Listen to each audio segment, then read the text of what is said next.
प्रदेश सरकार के औषधीय प्रशासन एवं आयुष राज्य मंत्री दयाशंकर मिश्र सावन के पहले सोमवार को अपने पैतृक गांव सिधौना पहुंचे। सिद्धेश्वर महादेव धाम पर पूजा अर्चना करने के बाद औषधीय पौधों का रोपण कार्य किया। लोगों को औषधीय बागवानी और व्यवसाय करने का आह्वान किया। डॉक्टर दयालु ने कहा कि हमारे औषधीय संपदा संकुचित होते जा रहे हैं। इसके कारण हमें जड़ी बूटियां पर्याप्त मात्रा में नहीं मिल पा रही है। इसलिए जड़ी बूटियों के संग्रहण और संवर्धन के लिए प्रयास किया जा रहा है। आयुष मंत्री ने पौधारोपण कर कहा कि औषधीय पौधों की खेती के लिए किसानों को प्रोत्साहित किया जा रहा है, जिनके पौधारोपण और व्यवसाय की जड़ी बूटियों के कारोबार से आमदनी की वृद्धि की जा सकती है। हमारे पास प्राकृतिक दवाओं की कोई कमी नहीं है। किसान अब गेहूं, चावल, दाल जैसे अनाजों पर निर्भरता कम करके औषधीय और सुगंधित व्यवसाय की ओर आकर्षित हो रहे हैं। देखिए, जो 100 दिन का टारगेट मिला था, लक्ष्य था, उस लक्ष्य को हम लोगों ने पूरा कर लिया है। 100 दिन के लक्ष्य में पहला काम ये था कि गुरु गोरक्षनाथ जी के नाम पर आयुष का विश्वविद्यालय गोरखपुर में माननीय यशस्वी मुख्यमंत्री जी योगी आदित्यनाथ जी के द्वारा उसका शिलान्यास हो गया है, काम चल रहा है। और उससे हमारे उत्तर प्रदेश के जितने भी आयुर्वेदिक राजकीय 19 विद्यालय और 86 प्राइवेट कॉलेजों का एफिलिएशन का काम शुरू हो गया है, प्रशासनिक भवन बनने की तरफ अग्रसर है।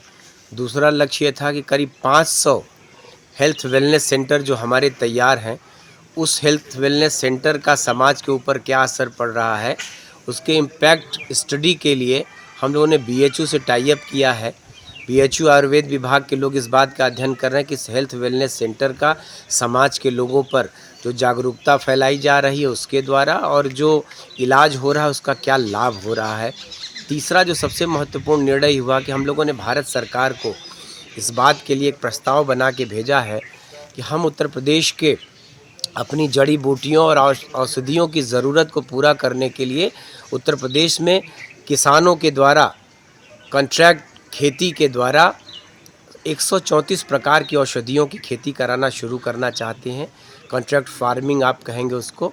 तो उसके द्वारा हम लोगों ने उन पौधों की खेती कराकर, क्योंकि हमारी जो वन औषधियों की ज़रूरत है, वन पे अभी तक तो 80 से 85% हमारी आवश्यकता की पूर्ति वनों के द्वारा होती थी, लेकिन अब चूँकि निरंतर जो ज़रूरतें हैं वो बढ़ती चली जा रही हैं। 2014-15 में 5 लाख मीट्रिक टन जड़ी बूटियों की ज़रूरत पड़ती थी। वर्तमान में 100 लाख मीट्रिक टन की ज़रूरत 2021-22 तक आ चुकी है मांग। तो उस मांग को पूरा करने के लिए जब तक वो फार्मिंग नहीं होगी किसानों से, फार्मिंग का लाभ यह है कि किसान अभी तक जो गेहूं और धान की खेती करते थे, इसके अलावा जब ये औषधि पौधों की खेती करेंगे तो निश्चित उनको उपज का कई गुना लाभ मिलेगा और हमारी इन औषधियों की आपूर्ति भी सुनिश्चित हो सकेगी। Report Shyam Bhawan Chauhan, CN news Ghazipur.